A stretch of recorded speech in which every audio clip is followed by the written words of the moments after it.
Roman timeline nanomathers kind of sent you crashing through the side of the universe into another alternate universe. This one, she says, is closer to where it is you're going, which means that you're all kind of standing on a cobblestone road, looking down a row of gas lamps that stretch along this road back towards the city of Boston. Above your head is a Zeppelin, its microphones broadcasting a staticky voice directing all within earshot to visit the Spectacle of Tomorrow, which is some kind of World's Fair taking place at this universe's Boston Garden. Yeah, the vibe you get is this is some kind of steam-powered world. The Zeppelin is covered in brass rings, and the gas lamps all are, well, they're gas-powered lamps, and they're just little spinning gears and cogs below each of them. And you're in the middle of a field where a power station used to be. But in this universe, there is no power station. Just cobblestone streets and beautiful parks. Darby is badly hurt. Mm-hmm. And while she is conscious, she has taken about as much damage as an angel could take. And so here you all are in a field being advertised to about some World's Fair with a wounded angel. Darcy, are you okay? You're covered in something. Something sticky. What? Are you hurt? Yeah. My wing's gone, and it makes Well, I have my first aid kit in my backpack. It's just my travel size, but I can use that. I also take off my shirt and rip it into like a bandage and hand it to Mindy. Just put pressure on. If you could just put pressure on the wound, it won't. Mindy, roll your sharp.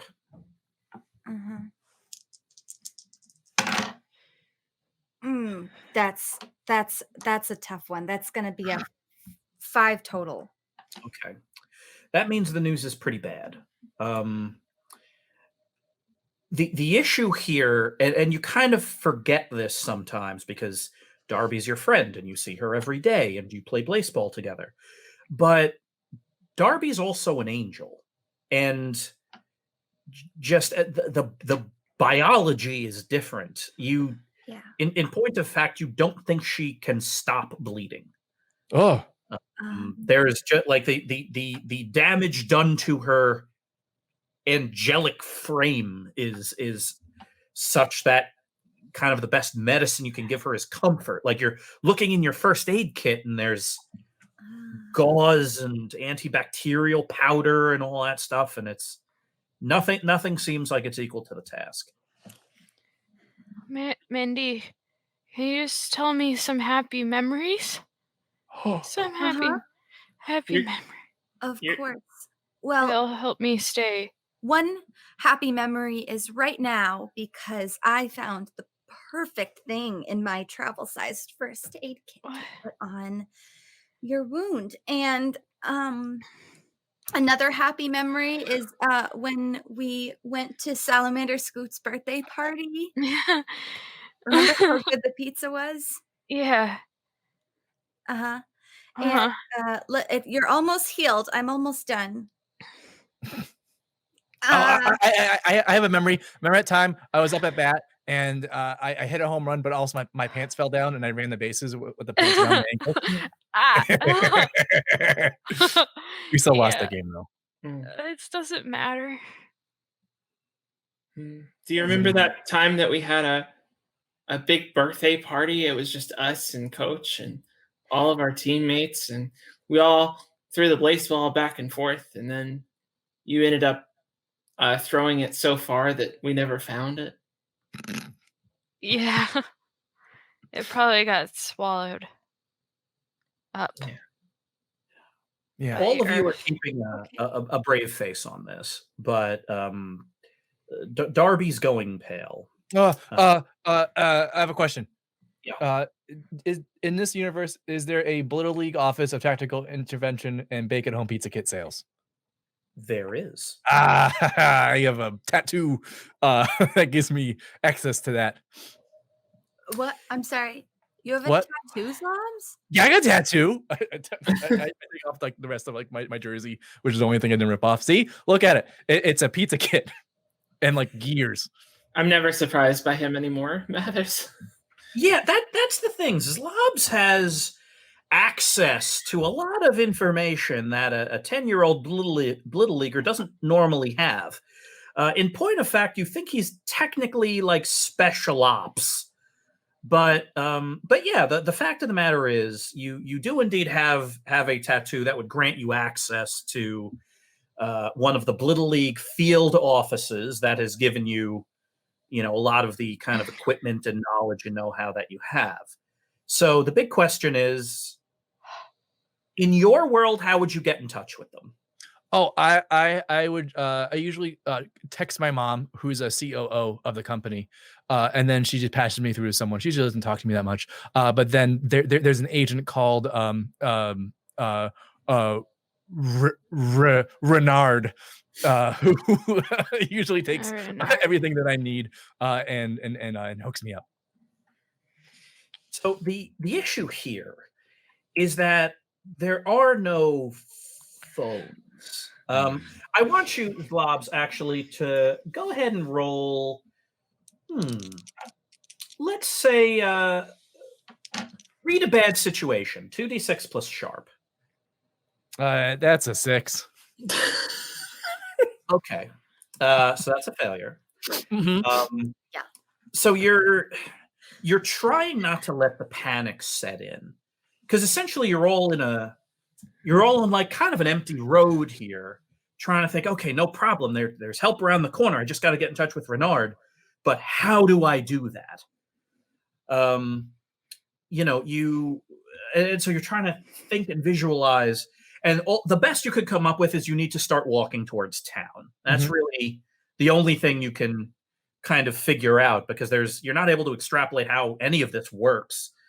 We head towards Beacon Hill.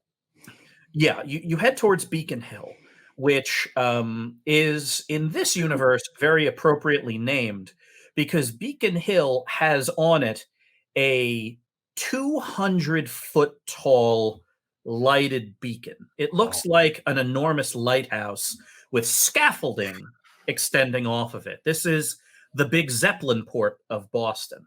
Whoa. And so as you get closer and closer to it, you see 3 or 4 giant Zeppelins either like docking or decoupling from the lighthouse of Beacon Hill. As you actually get into town and start walking towards this, there are people everywhere, obviously, and buildings and all of the things you would expect from a city. But there's a lot that you're all kind of processing. So I'll kind of give all of it to you at once. The people you see kind of milling around at night, because this is kind of the middle of the night. It's actually getting close to dawn at this point. They're all wearing goggles or face masks, or some of them, those that are a little more well-dressed, are wearing these rings around their neck that almost emit like a hazy light. But everyone's wearing kind of something on their face or their neck. The city streets are remarkably clean, like really notably clean. Like everything is all brushed cobblestone, but the air is hazier and there's a bit of a taste of oil to it.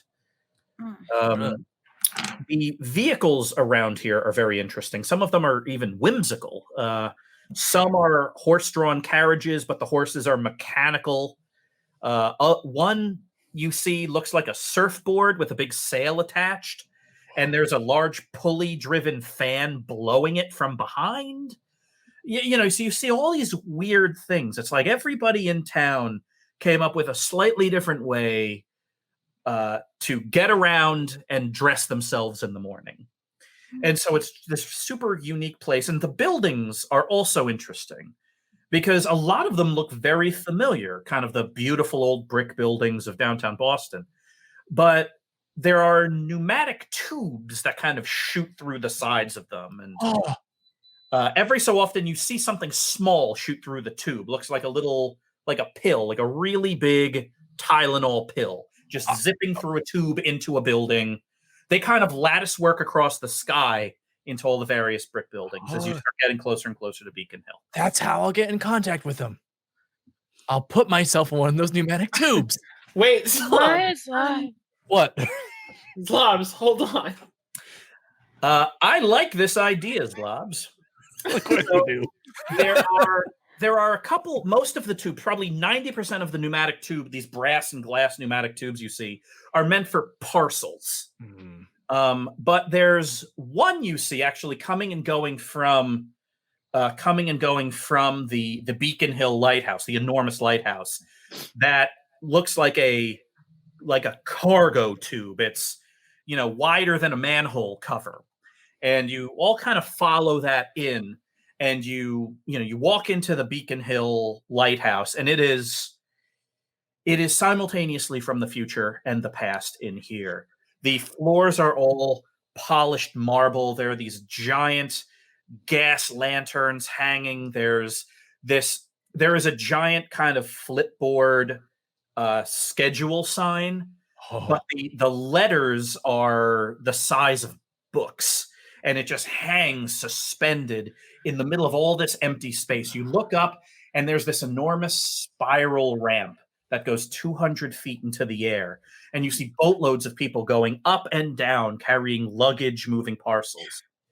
And you see the terminus of this big glass pneumatic tube, and it's a guy in a pair of overalls with a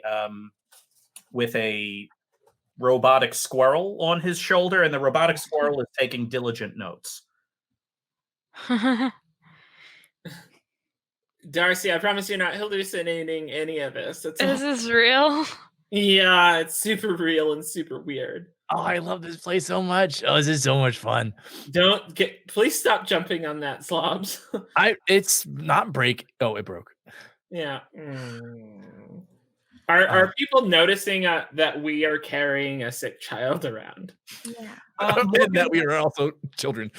Morgan, do you want them to notice? I feel like they would. All right, so roll 2d6 plus your sharp and tell me what you get. All right, 2d6 plus sharp, 9. Okay, so they do notice, and in point of fact, it's someone of some use, a constable of some sort. It's either a constable or a bellhop. You're not sure, but she's wearing a uniform, and she looks like she's carrying a badge of authority. And she walks up to all of you, and she salutes back. Well, hello, young citizens. You appear to be in some form of distress, and also I couldn't help but notice you don't have any tickets for the Zeppelins. What do you know about anatomy? That's a good question. What do you know about anatomy? Yes, because we have a big quiz coming up in school. You do have school here, don't you? Here in the lighthouse? No, it's mainly just Zeppelin traffic. Yes. Well, then, I think, do you have a place that we could maybe just sit down for a moment? Yes, of course. Please, by all means, follow me to this bench. Thank you. Wow, the bench is made out of brass.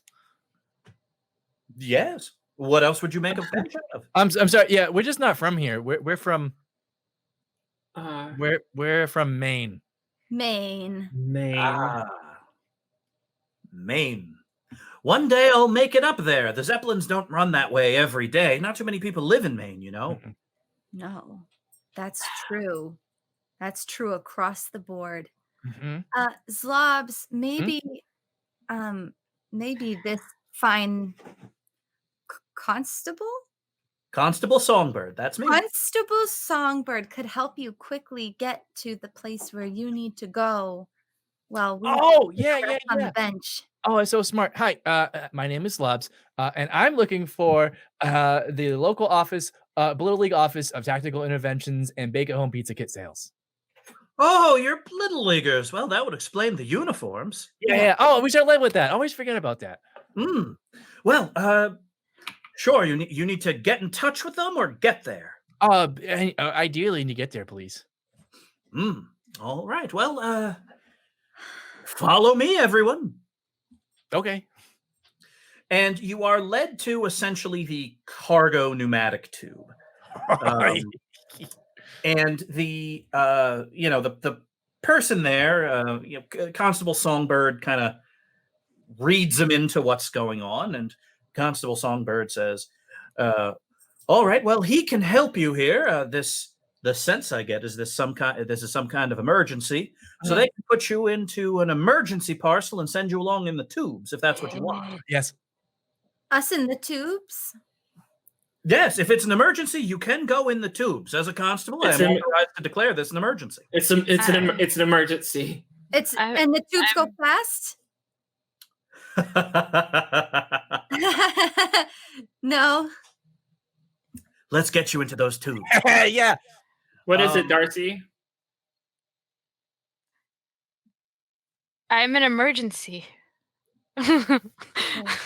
Let's go. Yeah.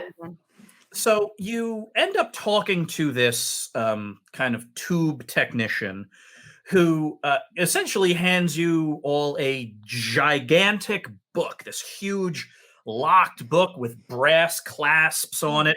The squirrel is wearing this tiny little locket necklace, and in the necklace is the key that opens the books. The squirrel kind of hands it to you, and you open the book, and you start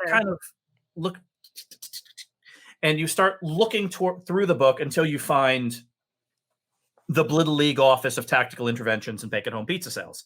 Oh, perfect. And there's, kind of a number of coordinates in there that the technician kind of enters into this enormous big bellows on the side. It looks like this giant... It's a computer, but it looks like a small house with lungs. And eventually a pair of what could best be described as two-person glass kayaks are kind of led from a back room, and kind of two of you get into each of them, and then you're loaded into the pneumatic tube and fired off like a shot into the night sky. Oh. And so you're just kind of banking at great speed through essentially the wildest roller coaster you've ever had. You're banking and moving. You travel through several other buildings, picking up speed as you go. And eventually you just kind of hit this like weird wall and fall a bunch, maybe a mile. And eventually you kind of tumble, and then the vacuum air picks you up again, and you start zipping through this subterranean system where you see wonders that you will think about for months after this, before eventually kind of sliding into onto what looks like, frankly, an MBTA platform. And with a big hiss, the glass doors of your two-person boats open up, and you're in essentially like an underground subway station. That's probably the best way to describe it. Darcy, And if this wasn't an emergency, I would do that again. Yeah, can we do it again real quick? No. Honestly, I feel kind of better, a little bit better now. Yeah, it certainly is waking you up. We're wearing Kendall. Great. Yeah, you're in the Kendall pneumatic station, which is adjacent to the underground Little League base here. Okay. And you kind of look, and there's a big stairway leading up to the street, and there's also a very nondescript metal door that has the insignia of the Blittle League Office of Tactical Interventions and Bake-at-Home Pizza Sales, which is like your tattoo, a steaming box of pizza with a pair of crossed swords under it. And you knock on the door, goong, goong, goong, goong, goong, And you know, a little peephole slides open. Yes, can I help you? I'm here. I have someone who's needs an Angel who's hurt, and I need some help, and maybe some grenades if you have any. We have both. Come on in. Great. Thank The you. door swings open, and the person that answered it is, in fact, Renard. Renard! Oh, I hug the man. I do not know you, but it is nice to meet you. Oh, hello, Renard. Hey, Renard. Hello. Greetings. Somerville sunflowers. Those look like whimsical uniforms. Thank you. Are those one of your alternate jerseys? I'm not keeping up with the alternate jerseys these days. Yeah, they're the ones designed in Maine. Ah, the Maine jerseys. That makes sense. Well, come on in. My goodness, you look like you've been through the ringer. Yeah, we've been through like 3 ringers. Yeah. My wing got torn off. And Oh my goodness. Well, we'll take you to the infirmary. It's convenient you're here. One of your teammates is also already here. What? You sunflowers always getting into trouble. A sunflower's here? Sunflowers here? Yes, and now there are 5 sunflowers here. Come with me. And you're led through the tactical intervention headquarters, and you know there are rows and rows of bats on the wall, as well as rows and rows of high-powered ordnance, grenades, giant pneumatic adding machines. You've got boatloads of people working giant switchboards, spitting out information on long sheets of paper. I fill out one of the rec sheets for more grenades. Yep, and that's sent along, and literally like clerks are running through the building to stock your order, and you are taken into the infirmary wing. It's a kind of sprawling underground like brick circle of a room, kind of latticed with curtains, and there is a wildly diverse collection of equipment in here. Some things look very familiar, like nurses getting injections and surgeons cleaning their hands, and then things that look wildly different. There's something that looks like a piano with like vials of multicolored liquid sticking out of the top. Can I take a closer look at all the Sure. liquids? Yeah. Roll Mindy to investigate a mystery. 2d6 plus sharp. That's probably the best one to do it. One of the liquids looks like how to say it? Like it's black but with edges, and it reminds me of something I've seen in my Nana's special. What do I plus? You're sharp. Oh, good. 7. Okay. You can ask one question about this contraption. One question at all? Mm-hmm. What's it for? So, this giant machine is meant to regulate sleep for those that need to go into a kind of a healing sleep for a while. Oh. So that and so all these different all these vials, like some of it affects your breathing and some of it affects, keeps your heart beating in a stable way. But that black liquid with the edges, that is essentially a dream distillate. So in there, you can essentially build a dream. You can have an artist paint a dream and then kind of pour that dream into here.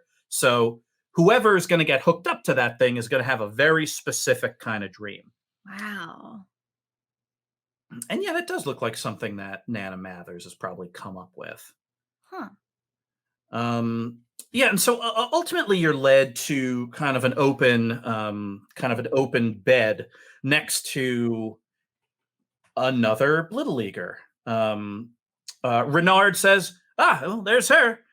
And yeah, the Blittle League pitcher is wearing a Somerville Sunflowers uniform, obviously different than yours. Oh. It's a lot, it's the designs are different. Actually, what does the Somerville Sunflowers uniform look like in this world? It is all like browns and golds colors on the fabric. It's the weave of the uniform is actually weaved brass, like brass strands, like a fencing lame. And those goggles that we saw people wearing out on the street, the Somerville logo, the sunflower, has those goggles on the top of its, little head. And Yeah. the cleats that they wear are actually like they're almost up to their knees. They're like boot cleats, like these brown boot cleats. I want those. They look cool, but I don't know how they run in them. Yeah. You kind of see this Sunflowers player kind of in all her uniformed splendor. And she turns and looks at you and then eyes your uniforms and says, "Oh, well, you must be this season's new recruits." Yeah. Yeah. We're from Maine. Oh, that makes sense. Yeah, those look like some Maine-made uniforms. Sorry, I can't get up. Everything below my knees needs to be soaked in ointment. Ooh. Oh. What happened? You look horrible. Gee, thanks. It's for the experiment. I messed it up. We all did. The Sunflowers all did. We won the Blittle League Spectacle of Tomorrow contest, so we get to show off our experiment at the Spectacle of Tomorrow. And we won we something. Well, we don't win many games, but we do win science fairs. That sounds like us. What's the experiment? That's a good question, everybody. What is actually? Well, let me introduce you first. This is starting pitcher Lash Winnipeg. Lash Winnipeg. Great name. Yeah, and she. The issue is she somehow got some kind of burns below her knees. So she was wading in something that did that. So the big question to all of you is, well, what was the Somerville Sunflowers experiment that got them into the Spectacle of Tomorrow? Levitating sliding. Yeah, it was like it has to do with new technology with their cleats specifically that allowed them to endure rougher terrain and just glide as they slide. It looks almost as though her cleats overheated and burned her below the knees. Oh, that's probably because I see in the corner at the back of one of those boots is like a steel radiator that like is like the heat sink that is supposed to get rid of all the friction heat, but it looks like it didn't work. Oh. And so you actually kind of lay all this out, like you're all in your own way kind of laying out the tactical assessment of what went wrong. And she agrees. She said, "Yeah, well, we thought we could get away with a store-bought radiator, but I guess you have to build it yourself." Have you tried aluminum? Aluminum? Yeah, aluminum. It's great. It's what cans are made out of. Airplanes. In his imagination. Foil. Well, whatever this aluminum stuff is, it sounds great. We tried to make it out of tin, which is, I don't know what they use up in Maine, but here we use tin for cans, and that wouldn't work either. It just doesn't sink enough heat. But in any event, with your ideas, maybe you could get these prototypes up and running for the Spectacle of Tomorrow. Yes. Maybe. I don't know. We kind of got our own emergency to deal with. We need some sort of an inventor. Mathers. Are you thinking what I'm thinking? Yeah, I am, but... Are we thinking about pizza? At around this moment, a doctor comes in. Young woman with what essentially looks like a mechanical cargo crane sticking out of a backpack that she's wearing. "Hello, everybody. I'm Dr. Laird. Looks like one of you is badly hurt. So what can I do for you?" Fixer, please. My wing got torn off. I just need it stabilized so it can start growing again and so I can think again. She just because keeps I'm bleeding in and bleeding. a lot of pain. Okay, and she takes out a machine. It's it looks almost like a what would be the best way to describe it? It looks like a blood pressure cuff, and she kind of wraps that more or less around your torso and hits a button on the side and connects a tube into the wall, and you feel a tremendous amount of pressure, and about a pint of blood is pulled off of you. And then 5 minutes later, someone runs in with a printout. A print- Oh, you're an angel. Well, that makes a lot of sense. Yeah, I didn't tell you that. I thought I told you that. Yes. Well, I mean, a lot of people say a lot of things when they're down a few pints of blood. So we That's just have to fair. make sure. Okay, so it looks like that's it's not really a wing. That's the manifestation of your angelic armor, like a badge of office. Am I right? Correct. Oh, okay. Yeah. Oh, that's what that is. Yeah. Well, I can do one of two things for you. She can do one of two things for you. The first is that she can hook you up into essentially what she calls a god dynamo, which is a giant submersible tank that if you put something of sufficient magical energy into it, you'll be able to essentially reconnect yourself to heaven and get your wing grown back.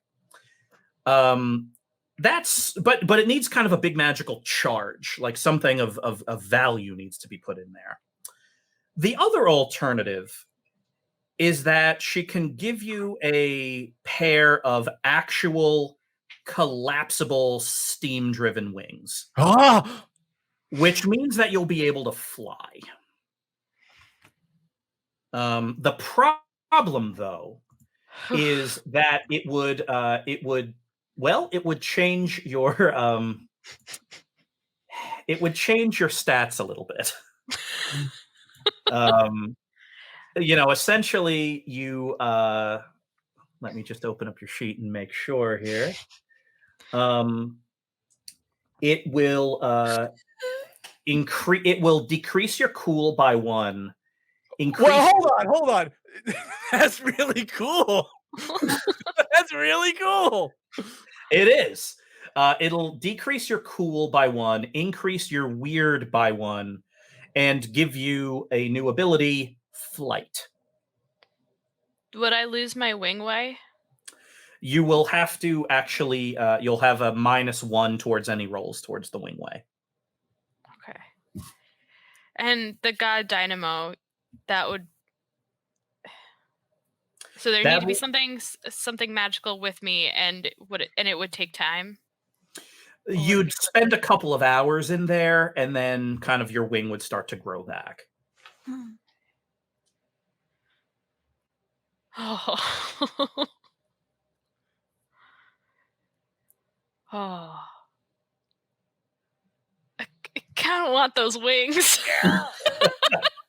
Is that your final answer? Yes. Okay. So, Darby? Mindy, is this dumb, isn't it? I can tell you that. I think that it's your body, so it needs to be your choice. Yeah, no matter how weird you look when you come out of it, we'll support you. Even if you look like a lobster or something weird. A lobster? Why would you look like a lobster? I don't know. I don't know what it's going to look like. I'll take the wings. All right, let's get you prepped. And so, I'm sorry, Mindy. What? Prepped? Oh, yes, we need to get these things installed right away. Okay. Do you need help? She's really Sure. Have you signed your Blittle League permission slip? Mm-hmm. All right, scrub in. Okay. Mindy, I'm so happy you're going to be there. I wash my hands and I put on scrubs, and they're just way too big for me. Drag around at your feet. It's long sleeves. The legs are trailing behind me on the ground. So you and Dr. Laird kind of get Darby into this giant like ether dome which is essentially a surgery stadium. And, Morgan and Zlobs, you're in there with a couple of other Little League Office of Tactical Intervention scientists. And Mindy, the two of you, you and Dr. Laird, perform surgery on Darby. So I'm going to go ahead, Mindy, and have you roll 2d6 plus sharp. You want to help?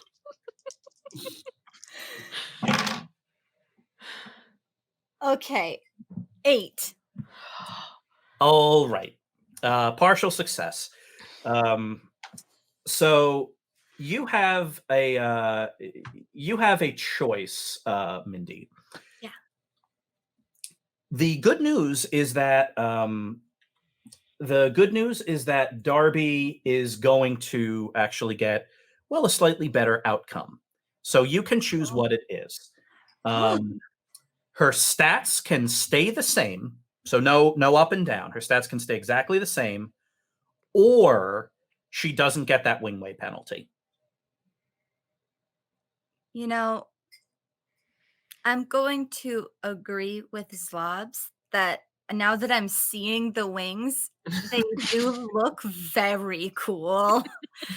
So I'm going to say Darby's stats stay the same. All right, fair enough. So Still super cool.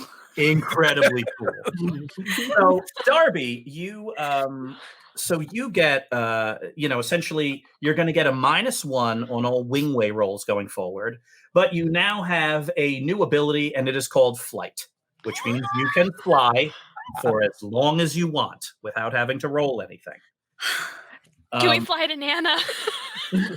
So the wings themselves, they're installed as these kind of pods. They look like they're from the future. They're polished. They're essentially polished brass tubes, each one the size of a small fire extinguisher, kind of mounted flat against your back. And they're fairly small. Your uniform still fits you. But and here's the thing is, they didn't even knock you out. Like the whole surgery, such as it is with Mindy working and Dr. Laird working, took maybe 20 minutes. I keep waving to Darby during the surgery. Are they ever gonna put me? No, it's happening. Okay. Yeah, and so you are led to the roof in Kendall Square where you are. And you're all standing there, sun's rising, and Dr. Laird and Mindy are there, both with clipboards. Zlobs, Morgan, you're both there. And they're all watching you, Darby, because you're standing on the edge of a building.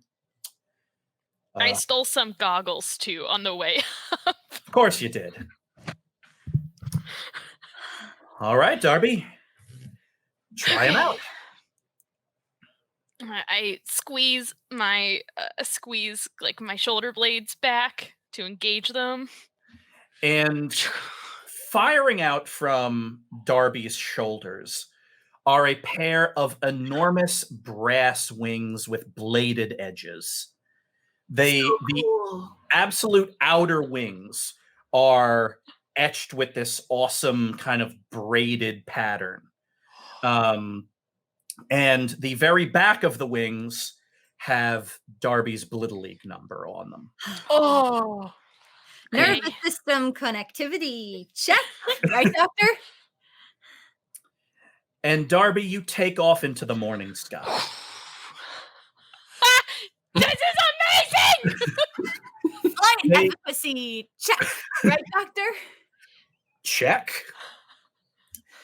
They are remarkably adaptive.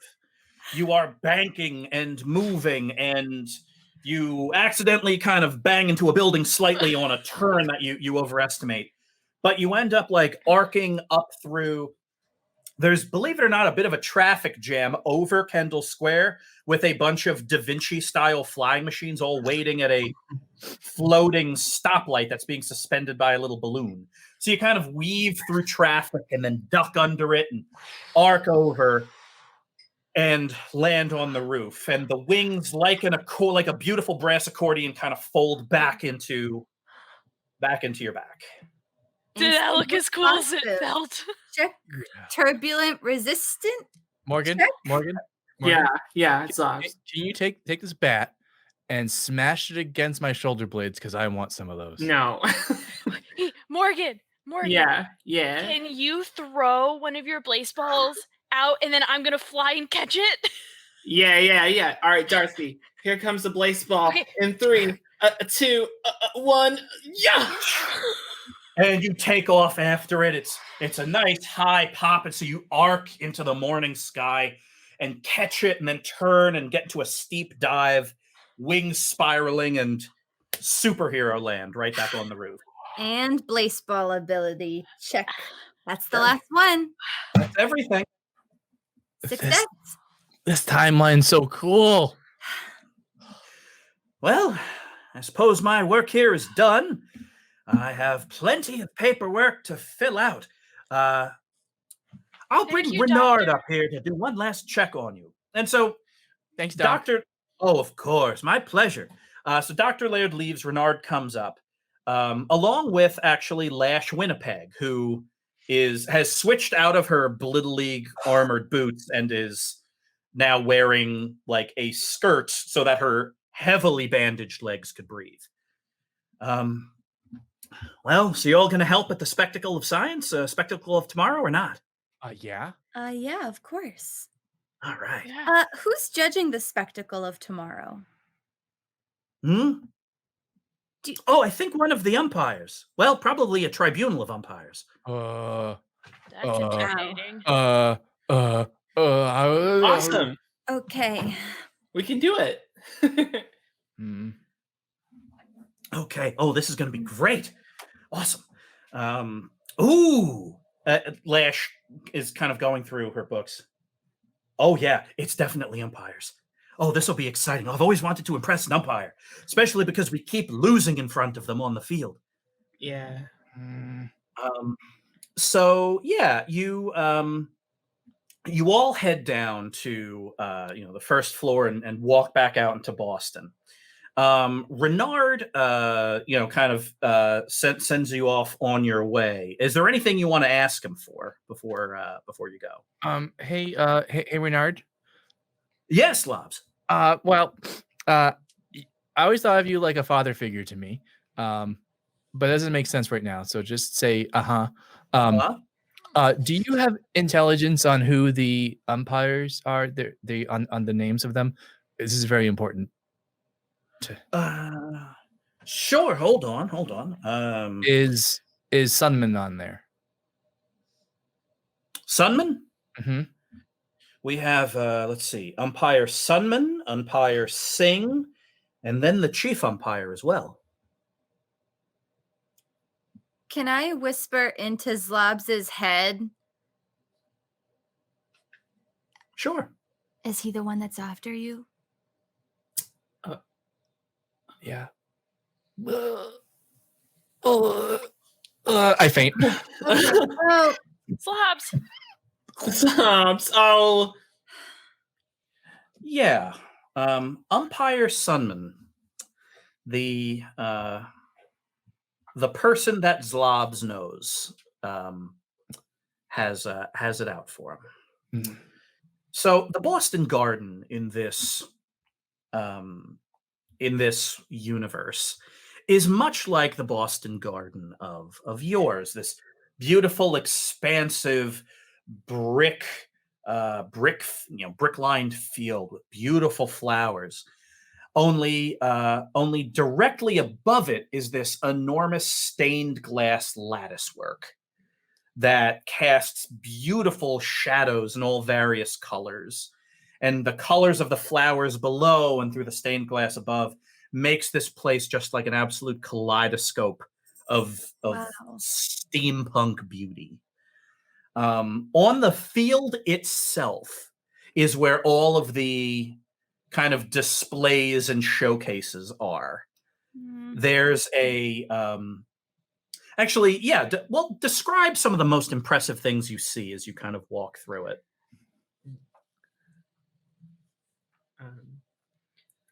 Brass pitching machines with steam pistons.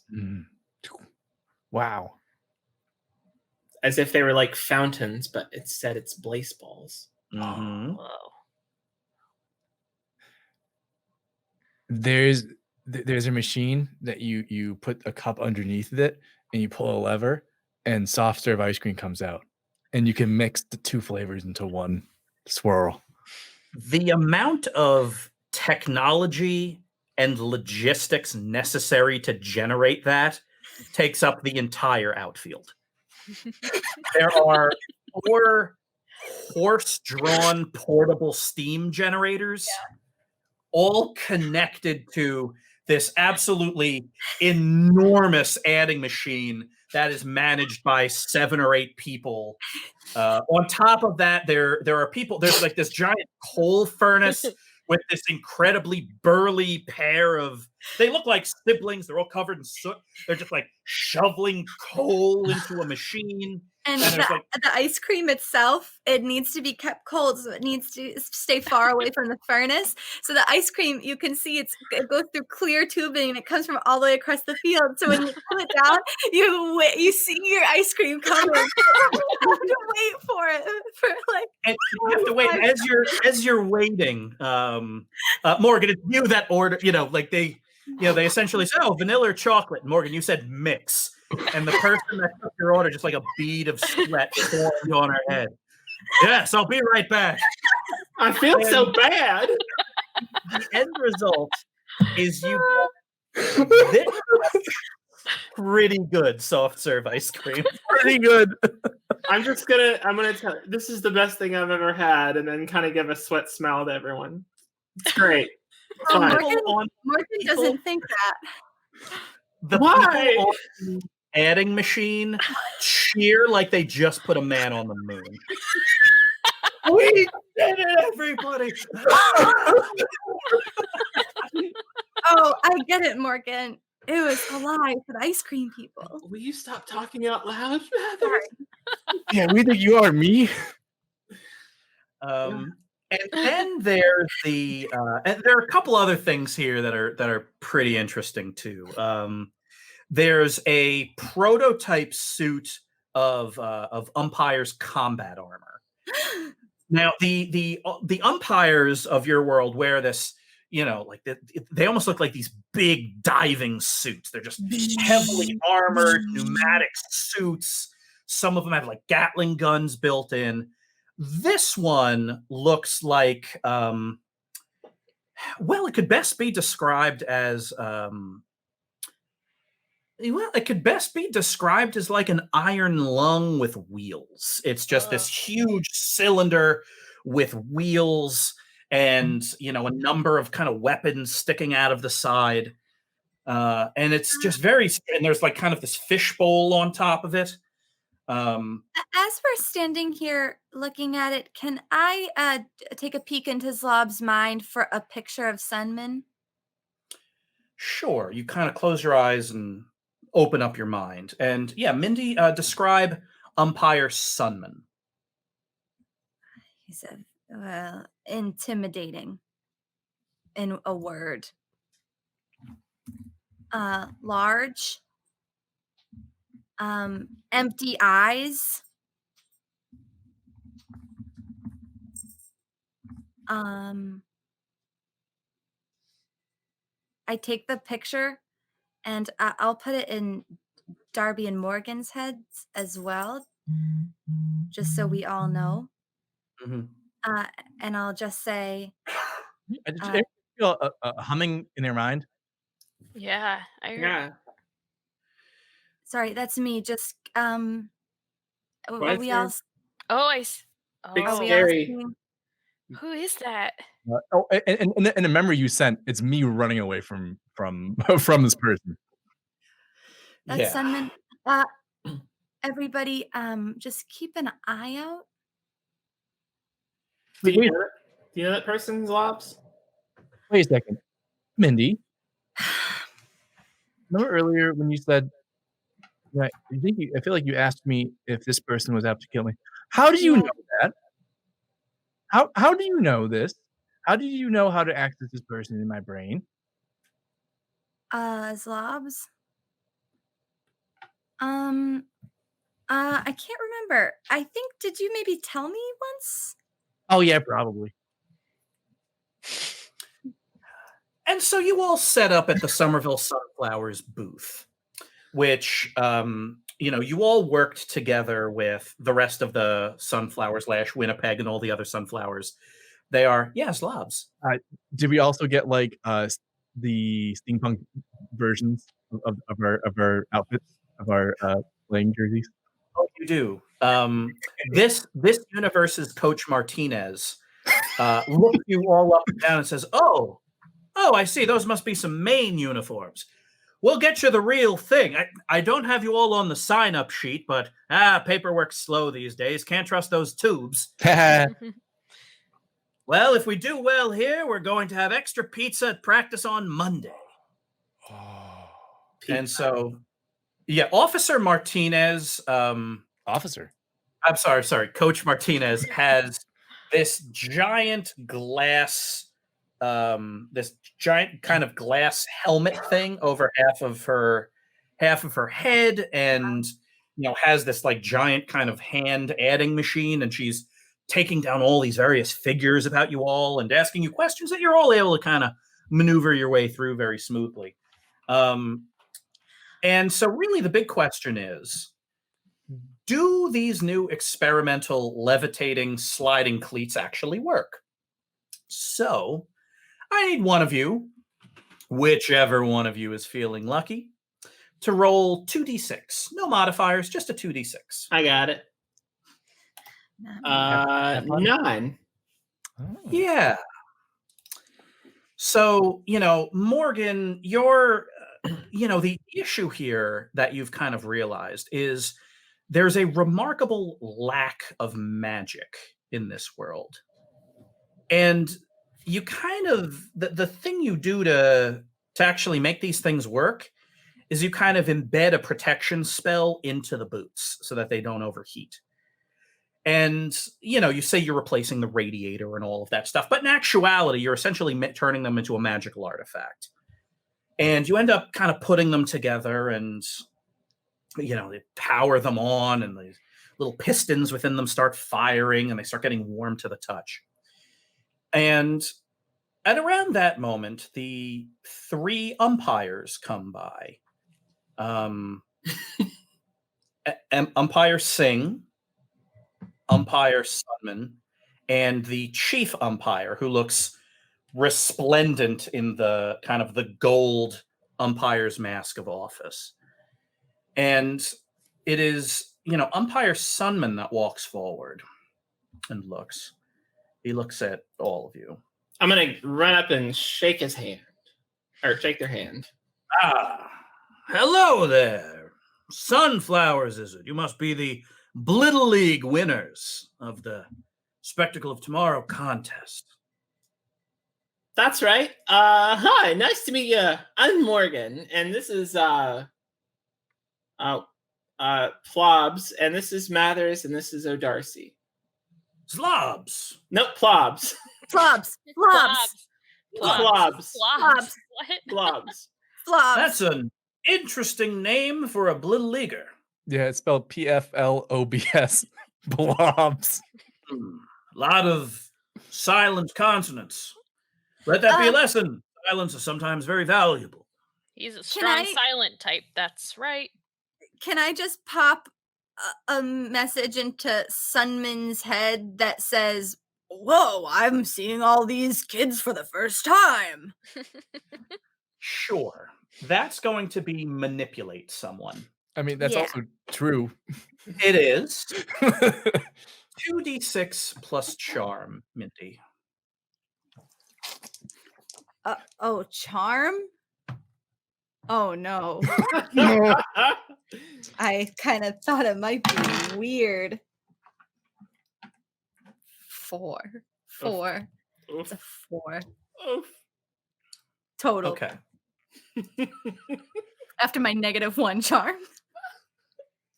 You start painting this picture in Empire Sunman's head. And Empire Sunman starts looking at all of you. And you realize that as you're trying to kind of bridge this connection between minds, Empire Sunman kind of looks like he's losing his balance a little bit. Pardon me, just one moment.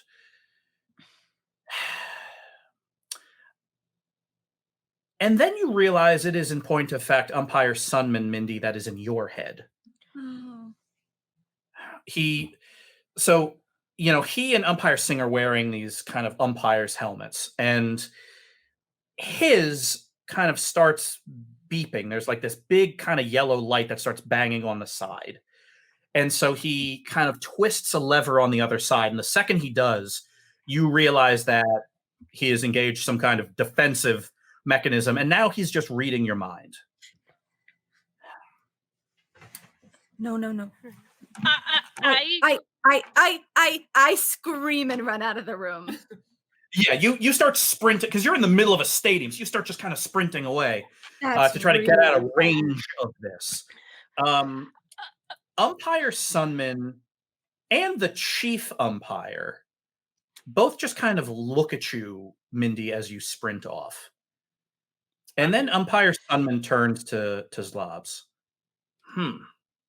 Plobs, is it? Sure. If you'll excuse me, I will be right back. And he starts marching off. I've made a mistake. I made a big mistake. What happened, Mathers? Plobs, do we need to be afraid? Okay, he's gone. Oh my goodness. Oh boy, I'm safe. Oh my god. I just wanted to run. I'm covered in sweat. Coach, I need a new uniform. It smells like bad pizza dough. I think good. Oh boy, I need ice cream. I need a double chocolate ice cream, please. I'm Double just running chocolate! and running and running. Engage the auxiliary generators, but they'll blow. He asked for double chocolate. And the outfield is a commotion as the machines whir to life. Mathers, do we need to run? I've been running since that happened. I've just been running and running and running. Despite Zlobs' order for ice cream, I'm going to grab him and then nod to Darcy that we should get the heck out of hay. yeah. I'm waiting for my order. What's wrong with you, Morgan? Did you not see Mathers run away? Yeah, they're very intimidating. I don't blame her. But in this universe, we don't exist. So I'm not a wanted person.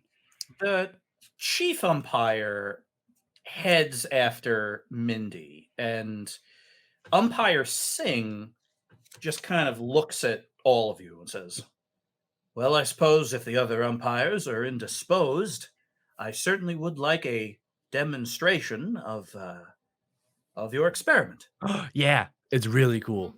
Can I read a bad situation? You absolutely can. I guess as an option. I'd never take that. 2d6 plus charge. 11. Okay, you can ask 3 questions from the list. All right. What is the biggest threat? That would be Umpire Sunman getting into the prototype umpire armor right now.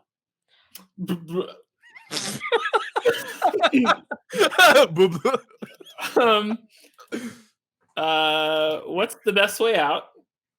The best way out would almost certainly be through the main gates out into the park outside of the garden. No. And No. how can I best protect people? You don't want Umpire Sunman attacking anyone in here because there's going to be a lot of collateral damage. Okay. I don't have Mathers to communicate this with. Is the chocolate done?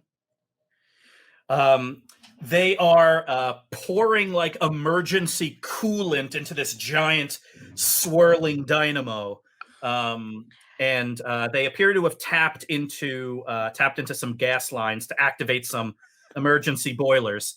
You kind of look into the outfield. And they're like, 1 more minute. Okay.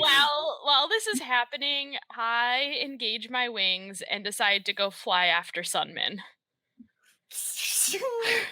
Yeah, you extend your wings and kind of with a running start, kind of jump and glide. You see Sunman like kind of running across the infield to the third baseline, which is where this prototype suit is. And he's looking at it, and like there's a bunch of like Blaseball scientists, and he shoves them out of the way. It's official umpire business, pardon me. And he starts kind of opening this giant kind of tube up. And as he's opening the tube up, it's like it's cross-cut with like Zlobs like pulling the lever on the ice cream thing. As someone's getting into it, the ice cream's starting to come out. Yeah, you see like a quick cut, like ice cream coming into cup, Darby banking through the air, latches on the giant prototype armor opening up. Mindy, you're like sprinting through a hallway with the chief umpire like running behind you, wearing what look like pneumatic stilts. With Morgan, you're like trying to point things out and realize that you got to get out of here. Darby, Morgan. I'm going to put on those gliding prototype boots. And they lock in. Oh, these things are comfy now that you fixed them.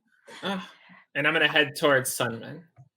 Can I try and find a little tiny hiding spot where I can concentrate? Sure. You find one. What would you like to do? I need to barricade my mind secrets. 2d6 plus weird. Oh no. I'll give you a +1 because this is a very, very good idea, and you need to protect your mind. I have to protect my mind secrets. 13. Well, okay. You kind of you tuck into like a hallway, like a utility hallway, and hide under some giant pipes, and start kind of barricading your mind up. As you're doing that, you hear the footsteps of the chief umpire stop. And then you kind of listen and pay attention. And you hear like the sound of something opening and like the sound of like a release of like gas or steam. And then you hear something that sounds like a shotgun. And then nothing. Outside, in the infield, Darby, yeah, you're sprinting towards umpire Sunman as he's starting to climb into this like battle tube. I take off because I want to grab him before he can get in there. All right, roll to kick some butt. 2d6 plus tough. 9. All right, so you, I'm going to give you a choice here. You can either wrap him up for one turn, or do some damage to him, and he'll do some damage to you. Your choice. I wrap him up for one turn. Morgan's on her way. Yeah, so you kind of jump through the sky, glide down, tackle the umpire just as he's like climbing into this battle sarcophagus. Mindy, Morgan, you are sprinting through the infield, and you realize that after a few steps, you're actually not even touching the ground anymore. You're running 1 or 2 inches above the ground with increasing speed. What is it you would like to do? I'm going to get as close as I possibly can to that armor set, and then I'm going to hurl a magic Blaseball straight into it to try to break or disrupt its inner workings. Got it. Sounds good. Roll 2d6 plus tough to kick some butt. All right. Tough to kick some butt. Tough is not my strong suit. 6. Okay. This is where the collateral damage starts. Morgan, you have a choice. What gets destroyed? The Boston Flowers visiting dugout, or the experimental new petroleum car? At least it wasn't the ice cream machine. Breeze will break that. I will say the petroleum car. Okay, this universe is never going to discover automobiles. huge, violent explosion. The gas in the tank catches, giant tower of flame. The infield starts scattering. All these various scientists are like flipping over their tables and running towards exits. Those brave ice cream makers in the outfield are still working, though. Raise the battle shields, the battle shields. And so, kind of this, siege engine. Siege engine armor starts like plating up around the ice cream machine as it's starting to create the double chocolate. Okay, that was the one turn. Zlobs, you are witnessing a battle, but you are also seeing double chocolate ice cream starting to slowly fill the cup. What do you do? I wait patiently. You wait patiently for that ice cream. Mindy, it's perfectly quiet and you feel more or less like you're a ghost. And so you kind of pop your head out and look around, and it looks like the chief umpire has stopped looking for you and has started climbing a ladder to the upper deck. To the upper deck. You hear an explosion outside. So you've got explosions in the infield, the chief umpire climbing to the upper deck. What do you want to do? I'm going to very quietly, with my mind still closed, follow the chief umpire up the ladder.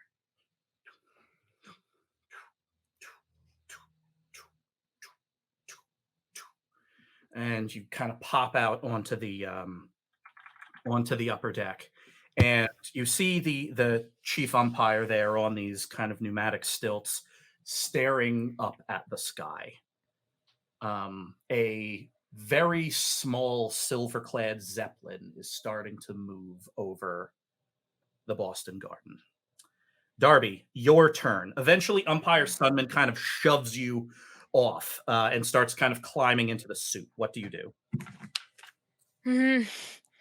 This time I'm going to try to pick up the suit and fly it away with me.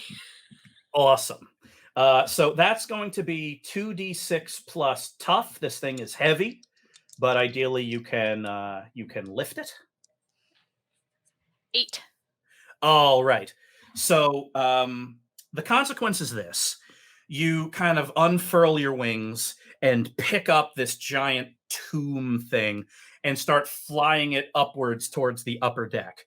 But you don't kind of climb fast enough, and umpire Sunman grabs onto the bottom. So now you're flying and you're carrying this kind of battle armor, and umpire Sunman is kind of right on it. Let go of this thing!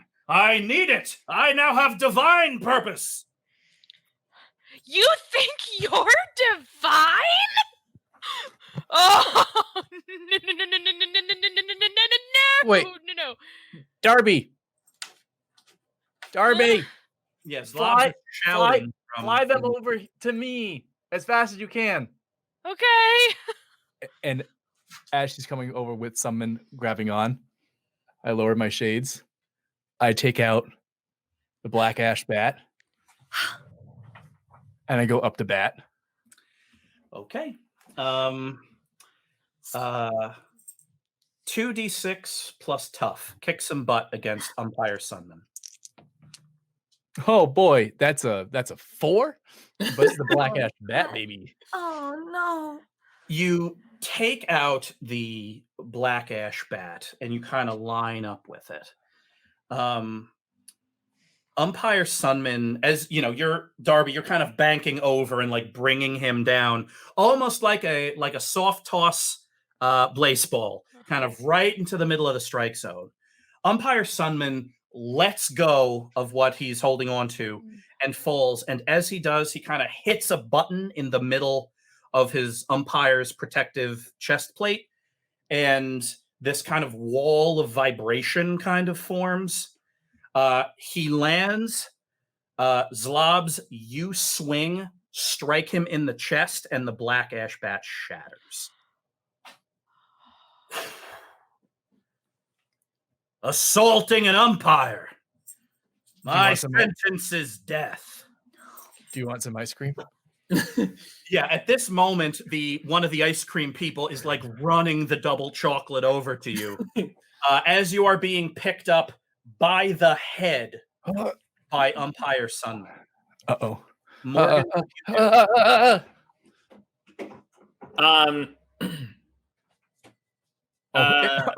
His eyes are definitely starting to glow with like fire. The black void filling with flames. I'm going to throw another electric blaseball, but this time set to shield, and I'm merely going to be shielding Zlobs. Sure. So you're going to try to protect him from, well, his skull getting crushed by an umpire. Yeah. So, sure. 2d6 plus weird. All right. That is a 10. Okay. Zlobs, Morgan just saved your life. He kind of crunches down on your head, and you feel this like crackle of magic energy. And, he kind of lets you go, and you kind of get down and roll backwards and try to figure out the battle plan.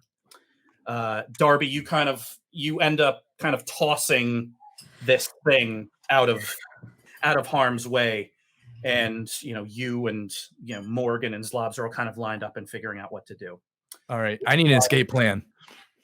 On the upper deck, the chief umpire is looking up at the heavens as this silver zeppelin kind of hovers probably 100 feet up. The chief umpire kind of opens up this little mirror and holds it up, and the bottom of the zeppelin opens. Falling from it is maybe the weirdest thing you've seen in what has been a weird day already. The best way to describe it is it looks like a brass refrigerator with 4 metallic spider legs sticking out of the bottom. Huh? One arm is a flamethrower. The other arm is a giant claw. Oh. This is a walking tank, and it kind of falls and crashes through some of the seats in the upper deck.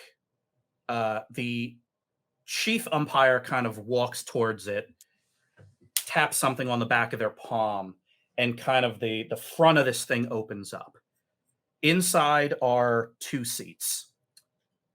The chief umpire takes off the pneumatic stilts, and now that she's standing flat on the ground, you realize she's a lot shorter than she looked before. She turns to you, Mindy, and takes off the golden mask of office. No, it's Nana! Nana Mathers. You need to be in the gunner's seat. Your friends are in trouble. Okay. Come on. Yay! I let him hop in the walking tank. Mm-hmm. I believe you called it. Yep. So you are now in the giant brass war machine. Zlobs, Darby, Morgan, the 3 of you are fighting a hard-fought but losing battle. This umpire is, like all umpires, a master of combat. He is wielding a bat and a giant pitch-counting stopwatch with incredible deftness, parrying away blows, kind of kicking. You're fighting and doing damage. He's fighting and doing damage. But all of you look up as you see a giant brass war spider leap from the upper deck of the Boston Garden, crash down into the middle of the infield, and physically charge, pick up, and throw Umpire Sunman. Mindy, roll 2d6 plus tough plus 4. Oh, that plus 4 is gonna help. I'm not much of a gunman. I'm more of a big knives kind of girl. But that's gonna be plus 4 is a 13. You hear Nana Mathers and the pilots. You kind of say that in your mind, and you hear Nana Mathers said, "Big knife, got it." And the giant, like, pincer claw on one side kind of opens up, and this huge blade shoots out. And so you kind of run forward, hit Umpire Sunman with a gout of flame, and then use the sword to slice through his armor. You and Nana Mathers are working as a team. She kind of slides to his left. You pick up Umpire Sunman in the claw and throw him 200 feet into the outfield, where he crashes into one of the ice cream maker's auxiliary generators. Oh. Turns into chocolate. It's like the arcade. The giant mechanical tank talks to all of you in Nana Mathers' loud, echoey voice. Well, normally it's very soft, but Come with me. He won't be down for long. And I'm here too. Mindy. Was that Mindy? And Is that Nana? Nana. My name is Clarissa. No one's ever called me Nana, but frankly, that sounds very nice. We all call you Nana.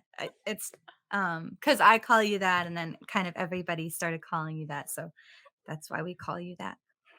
The conversation continues in a field near the Boston Garden. You all ditch the suit, and Nana draws from it a pair of steam crossbows just in case Umpire Sunman returns. And, she's standing there, small but confident, staring out in the direction of the Boston Garden as you explain to her kind of what led you to this point. And then that's how we got here. So we came to the garden, and did you feel me protect my mind? Did you feel how good I did it? Yeah, that's how I knew it was you. Oh. And did you see my wings? Sorry. Office of Tactical Intervention. I just designed those, actually. I know. Wow. Thank Nana. you. Oh, and I'm really glad you packed some lemon loaf. It's so good. Yeah, we haven't eaten in like 48 hours, so this is tight, Nana.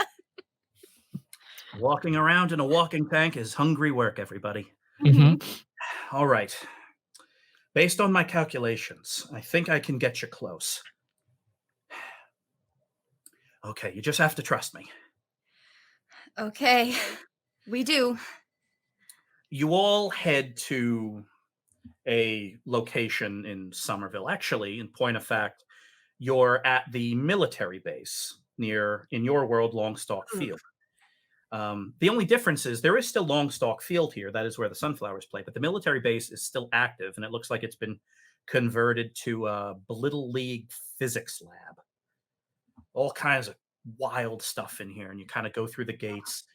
Nana Mathers is literally just waving off security as she takes you like deeper and deeper into this labyrinthine facility. And eventually you are led to this kind of tile-lined room with looks like a 10-foot diameter silvery mirror right in the middle. She's working with this giant steam-powered adding machine. Wow. And she kind of looks at all of you and kind of makes some calculations. Okay. If I time this right, I could get you one skip away. How's that sound? One skip. We can do it. Pretty good. So, like, if I hop, I get there? Yeah. Hop, skip, and one more jump. All right. That's doable. Wherever you're going, try to find me when you get there, okay? We always do. Always. I'm proud of you, Mindy. Oh. Say hi to my dad. He's probably outside in the math carriage right now. In you go, everybody. Go Sunflowers. Trundle's a team. Trundle. And you all jump into another universe. Which Oh, boy. one of you is feeling lucky? I always feel lucky. Yeah. Go for it, Marcy. Darby, Okay. one question for you. Yeah. Don't have to roll a thing. Oh. Wet or dry? Wet. You're swimming. or more specifically, floating Oh, in open ocean. You all see each other, and then the horizon. The endless, landless horizon. Where is the land?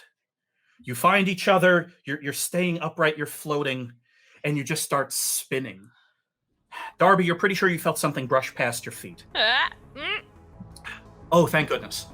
Oh, thank God. Oh, it's far, but you can make it. You can make it because you're young, and you're Blittle Leaguers, and you can swim. oh, Land. oh. One of you is afraid so loudly. Despite the fear, you put your backs into swimming, and eventually you make it to the island of Somerville.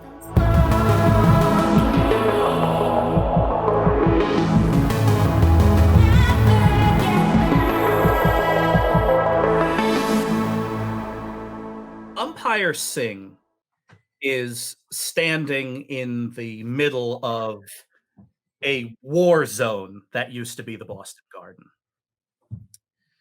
She looks around at the exploded car and the trashed seats and the burning dugout, and there are only 2 contestants in the spectacle of tomorrow.